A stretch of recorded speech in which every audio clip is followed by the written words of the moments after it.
Hey guys, I'm back on my iPad today. Sorry about that.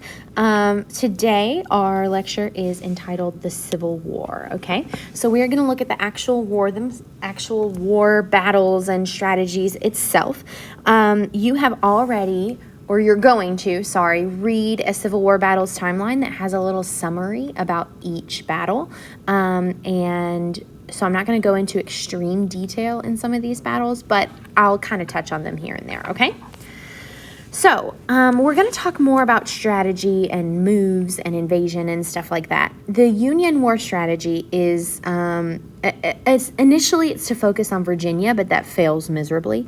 And later it kind of develops into four main strategies. So, after that initial attempt at attacking Virginia kind of failed, it later developed into four main points. And it's geared towards a war of attrition. And that just means like destroying everything, okay? The main part is to strangle the South, essentially, by blockading all their ports. And this is called the Anaconda Plan. I'm going to show you a picture. Essentially, think of like a snake, like strangling somebody out of breath. They're going to try and block all imports and exports from the South so they can't get any help, they can't get any food, and that's going to devastate them enough to where they need to surrender. The Union wants to control the Mississippi River and cut the Confederacy. So we have Texas over on the other side of the Mississippi River and Missouri, one of the border states. And a lot of slave territory over there. So if they can control the Mississippi River, they can cut it in half. They want to devastate the South, and they do so by marching all the way through Georgia towards the end of the war and destroying everything in their path.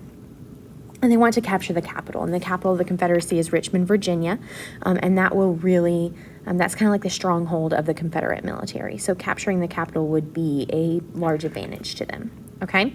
So all about the Anaconda Plan. It's a Union blockade, and initially it's kind of ineffective. There's 3,500 miles of coastline, which is really daunting for the Union Navy. But essentially, they will get to it, and they will start to strangle the South out. They will start by concentrating on big ports like Savannah, Georgia, and Charleston, South Carolina. And there are actually people, Southerners, that make a lot of money called blockade runners that are able to break through the blockade and kind of like pinch through. If you've ever seen the movie Gone with the Wind, the main character, the male, oh gosh, what is his name, is a blockade runner, and that's how he makes a lot of money during the Civil War. And the way that they're able to blockade these ports and the coastline is through the use of new technology called ironclads. And we're going to be doing a assignment, a kind of a video on Civil War technology, and we'll talk about what an ironclad is later. Okay, so here is the picture. This is a very famous picture of the Anaconda Plan. It actually wasn't a big snake. It's just a lot of blockading in ports. And the Anaconda Plan essentially is the idea that we're going to blockade all their major ports. Nothing can go in, nothing can go out, and the people are going to starve. And that's going to make them want to stop the war.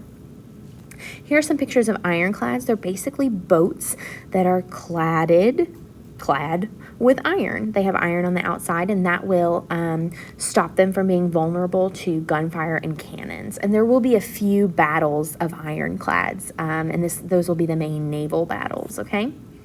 All right, so the first major battle of the Civil War, we don't count Fort Sumter. We just call that the first military action. The first battle is the Battle of Bull Run, and sometimes people call this the Battle of Manassas. And this is about 25 miles from Washington, D.C., and we have Confederates who are waiting for Union troops in this small town called Manassas. Both sides are inexperienced. Both sides don't know what they're doing. It's this huge, kind of show. There's actually people that come and watch and observe the battle, but there's bloodshed and chaos. People weren't aware that it was going to be a very bloody war. The carnage kind of ends, and it's a temporary victory for the South, but it kind of shows people that this war is going to be bad, okay? Later on in the East, we have the Second Battle of Bull Run and Antietam. So the Second Battle of Bull Run is the next year, and Robert E. Lee, the Confederate general, is taking his troops in Northern Virginia. This is the same place outside of Washington, D.C. that the first battle was fought, and the Confederates actually won this battle again. And Their goal here is to protect all of Virginia and thus protect their capital. And this battle really hurt Northern morale. And the next place that they can go, so they've taken all of Virginia, the Confederates have, the next place they can go is Maryland. And that is where the capital, Washington, D.C. is, okay? And then the Battle of Antietam. The Battle of Antietam is one of the bloodiest battles in Civil War history. Lee's troops cross over into Maryland. They're starting their campaign to go further north, and Union troops just kind of failed. And the South organized and resupplied. This occurs in September. It's the bloodiest day of the war. 23,000 men died in one day. Really, it was a Union victory because Lee had to retreat back to Virginia, but 23,000 men dying in one day was a horrible blow to both sides. All right, in the middle of the war, we have the Emancipation Proclamation. And the Emancipation Proclamation is an executive order, January 1st, 1863, by Abraham Lincoln. And the whole goal of it is to free slaves. The Civil War, when Abraham Lincoln declares all slaves in Confederate states free, now becomes a war of a moral crusade. It has a higher purpose. And his goal is not, Lincoln's goal isn't to free the slaves. I mean, it is, but it's not the immediate goal. The goal is to strengthen the moral cause of the Union, make it more about something. So it changes the aim of the war from the idea that it's about preserving the Union and changing it to it's about outlawing slavery. And that change in cause kind of re-rallies everybody in support of the Civil War. It does not allow slaves in the border states to be free. So slaves in areas of rebellion, like the Confederates, are free, but slaves in loyal border states are not affected because they don't want those states to get angry and thus join the Confederacy and add numbers to the Confederacy. Really, in effect, the Emancipation Proclamation does little to change the plight of slaves. It will take the invasion of the South and the Union Army freeing slaves physically to free them, but it is a morale boost for the North. Kind of pushes them through this time period where they were losing battle after battle after battle. In the beginning of the war, it definitely looked like the Confederates were going to win. So now it's all about slavery. Just like I said, there's no real teeth behind it. Slaves will not be truly free until after the war, when the Union kind of goes through the South. But let's look at the reactions here. Many Northerners, especially from border states, kind of feel like Lincoln went too far. Some people start deserting from the army, especially border state soldiers who had joined the Union Army. Some abolitionists said, you haven't gone far enough, like William Lloyd Garrison. Yeah, you declared slaves free, but you haven't done anything to actually make them free. Moderates were kind of pleased. Frederick Douglass is pleased. Horace Greeley is pleased. But the Southerners accused Lincoln of trying to stir up slave rebellions. You are just trying to turn another facet of our lives against us, in a sense. And Europe is kind of just watching this go on. I don't have the European reaction on here, but especially European working classes are kind of sympathizing with the proclamation because they feel kind of downtrodden. European aristocrats kind of sympathize with the South because it really only matters to rebel slaveholders, the rich planter class, okay? All right, let's take a look at the Battle of Shiloh. The Battle of Shiloh, we have finally a good general for the Union, and that is Ulysses S. Grant. And his goal, again, is to control the Mississippi River and cut off Texas and Arkansas. And this is imperative that they win parts of Tennessee and able to do this, and they are able to do that. And so they take control of that part of the Mississippi from the north on down into Tennessee, and they will have to continue to fight to gain the rest of the Mississippi River. All right, a few more battles to go over very quickly. Fredericksburg. So the Battle of Chancellorsville here is after the Battle of Fredericksburg. They kind of like go together in that Robert E. Lee ordered the Confederate Army to make it seem as if they're camped. And then they do this like secret surprise attack. They swung around Union troops, and it's this one of Lee's most famous victories. But the biggest one on this slide is the Battle of Gettysburg, okay? So the Battle of Gettysburg is in the middle of 1863. and it's in Gettysburg, Pennsylvania. It's a 2-3 day fight, and no gain is really gains are really made on either side. We've got some famous things like Pickett's charge here. Lee's troops end up retreating. There's massive casualties, but the big significance of this is the Gettysburg Address. So let's talk Gettysburg Address. The Gettysburg Address in 1863 is one of Lincoln's most famous speeches, and we're not going to read it. You can listen to it if you want to. Here's the link. You can just Google it. So people will read it to you, or you can read it online. It's like half a page long. It's really, really short. It got little attention at the time, but now it's one of the most famous declarations in U.S. history, and here's kind of the gist of it. It talks about the Declaration of Independence, saying that that was the founding document in our founding law. It says that that document established equality, and that should be the commitment of the federal government. It established the idea, the Gettysburg Address established the idea of nation over union, that the United States is a free country and the United States should be united. And it even kind of mentions a little bit of ideas of freedom, alluding to slaves being free and how the Emancipation Proclamation has already been enacted.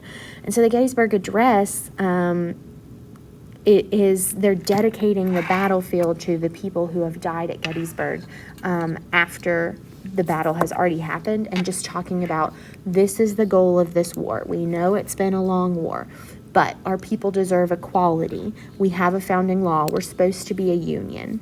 And it's kind of like a rallying cry in a sense. Okay, let's look at a few other battles. Let's look at Vicksburg here. So General Grant, one of the best generals of the North, is going towards Mississippi now. So diving deeper and deeper into the South. And they actually blockade the entire city, and people within the city of Vicksburg start starving, and they start trying to escape, and Vicksburg will surrender. And now the Union has control of almost the entire Mississippi River, from the north to Tennessee and from Tennessee down on into Mississippi towards Vicksburg, okay? Sherman's march to the sea is also towards the end of the war, and Sherman's march towards the sea is all about destruction. General Sherman and 60,000 Union troops have taken Atlanta. The siege of Atlanta has already happened, and they want to go ahead and devastate the rest of Georgia, which has a lot of big cities like Savannah and Atlanta. So in a number of months, over a month-long period, they march from Atlanta to Savannah, Georgia, and burn everything in their wake. They kill people, they kill livestock, they burn down fields, they loot homes, they loot towns and businesses, and it is really hurting the Southern economy, because they're already running out of food. They already don't have money. Their people are already starving and suffering. And the Union just lays waste to them from Atlanta to Savannah, which was the goal, to bring them to their knees and make them surrender. So we have this strange political faction that is forming, the Copperheads. The Copperheads are a Democratic faction that kind of talked about defeatism with disloyal talk, saying peace at any price philosophy. We need to get this war over with, in a sense. They became known as the Copperhead Democrats, named after a poisonous snake, which strikes without warning, and it kind of appeals to Midwestern farmers who are just tired of this war, want it to be over. Their trade routes were disrupted, and they blame Abraham Lincoln for perpetuating this big war. They blame abolitionists. They blame the president. They want to just bring the country together, slavery included, because they just want it to be over. So, in the midst of this giant mess, there is an election, the election of 1864, okay? So, in the election of 1864, we have our incumbent Abraham Lincoln versus George McClellan, and George McClellan is actually a Union military officer that Lincoln has fired because he is not good enough, and he failed miserably. So, what is the political climate of the day? Abolitionists want immediate freedom for all slaves, no matter what. Maybe we bring the South back in, maybe we don't, but slavery is the most important issue to them. Northern Democrats are kind of divided. Some are war Democrats, they support Lincoln. Some are peace Democrats, they don't support Lincoln. They want to support McClellan. They want negotiated peace, they want to end the war. The Copperheads are in the war, we don't care about the Confederacy, we don't care about slavery, we just need it to be done, okay? They're very against anti-Lincoln, and they're very very strong in those western states, well, western, Ohio, Indiana, and Illinois, because they're farmers who don't need their trade routes disrupted anymore, okay? And then we have some nominations here. The Union Party is kind of like Republican plus war Democrats put together. They will nominate Lincoln and Vice President Johnson. Lincoln is nominated without serious dissent. Andrew Johnson is his running mate. He's a war Democrat. He's from Tennessee. He had been a slave owner, but he's not anymore. And the reason he's put on the ticket is they want to attract border state people. Hey, I mean, Lincoln's over here and he's got this vice president that's from Tennessee. He's from the South and he's not very radical. And then the Democrats put forth George McClellan. And George McClellan is a failed Union officer. The Copperheads are kind of supporting him. He just wants an end to the war. And that is his platform. Okay? And of course, the course of this war is affecting the election. Union forces, if they're doing well, people are going to vote for Lincoln. If they're not doing well, people aren't going to vote for Lincoln. So Lincoln really needs some wins. Okay? Of course, Abraham Lincoln wins. And we're going to head into the end of the war. Abraham Lincoln really only lost about 20 electoral votes. He lost Kentucky, Delaware, and New Jersey. But remember, people in the South aren't voting. It's just Northern people who voted for Lincoln the first time around that are voting. And the South is very upset that he is reelected. It's a crushing defeat for the South because Lincoln's election assured the continued policy of we're fighting this war against you, we're going to win, we're going to burn you to the ground, essentially. And the last real hope for a Confederate victory and just a quick peace was over because Lincoln is reelected and he's going to fight this war. Okay, so let's talk the end of the war here. By 1865, the Confederates are willing to negotiate for peace between the two countries, but Lincoln says, "You are not a country. I will not accept anything short of unconditional surrender, and you will come back as states, not a country." And so this happens at Appomattox Courthouse, Virginia, and it's called Lee's Surrender at Appomattox Courthouse. And this is a town, not an actual courthouse. It actually occurs in someone's house. So this is April 9th, 1865, and Lee surrenders his entire army of Northern Virginia, and that was the biggest stronghold left of the Confederate Army, and the war in Virginia is officially over. Some other remaining Confederate armies will surrender within the next few weeks, and the surrender was actually really generous. The 30,000 troops there at Appomattox or around there were paroled. They were allowed to go home. They had to vow never to fight against the Union again. They were allowed to keep their own horses, but they had to give up their guns, and they weren't held as prisoners. Just go home and don't fight again. And Grant was quoted as saying at this surrender, "The war is over. The rebels are our countrymen again." Basically saying, let's bring the country back together. We can't hate them. We can't punish them. We are brothers again. Okay?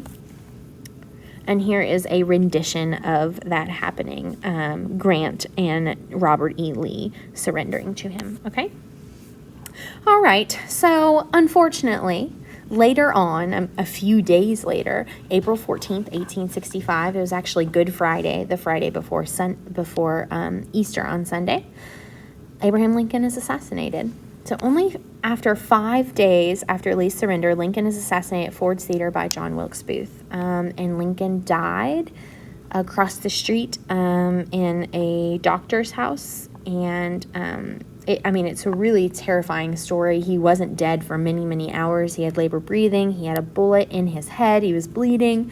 And the thing about Lincoln is he's very, very famous because he died a martyr. John Wilkes Booth was able to convince guards that he was there to speak to someone else. He snuck into the theater. It was part of a large plot to assassinate the Secretary of War, the Secretary of State, the Vice President, and he snuck in. He shot Lincoln. He jumped onto the stage and said, "Sic semper tyrannis, the South is avenged," or so people say. And sic semper tyrannis means thus always to tyrants, meaning like Abraham Lincoln was a tyrant and I killed him. The South is avenged, essentially. Okay?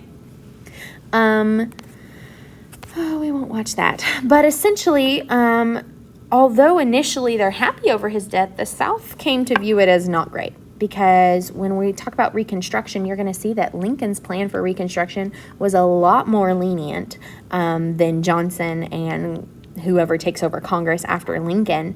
And the assassination just increased that bitterness in the North, and they don't want to bring the South back in, and they're upset about it. Are you done, JC? No. No, okay. All right, so let's take a look at the results of the war here. We have 6,200,000. I lied. Gotta restart. Okay, let's look at the results of the war here.